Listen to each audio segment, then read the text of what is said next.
যে মানুষটার কাছে আমাকে কোনো কিছু লুকিয়ে রাখতে হয় না, আমি যেমন আমি তেমনই থাকতে পারি। যে আমার চোখের তলায় ডার্ক সার্কেল, পায়ের ভেঙে যাওয়া নখ, অথবা ঘুম থেকে ওঠার পর আমার পাখির বাসার মতো এলোমেলো চুলের কথা জানে। যে আমার চিৎকার করে কাদার শব্দ শুনেছে, তীব্র রাগে আমি কেমন তা জেনেছে, আমার আনন্দে আমাকে বাচ্চাদের মতো হাসতে দেখেছে। যার সামনে নিজেকে সাজিয়ে তোলার তাড়াহুড়ো নেই আমার। ও কি ভাববে, ভাবার দরকার নেই।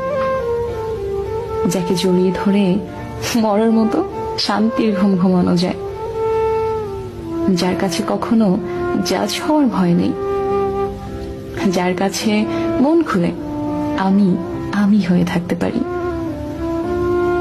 মোট কথা, যার সামনে আমাকে আমার মন্দটা লুকিয়ে রেখে শুধু ভালোটা দেখিয়ে পারফেক্ট সাজার অভিনয় করতে হয় না।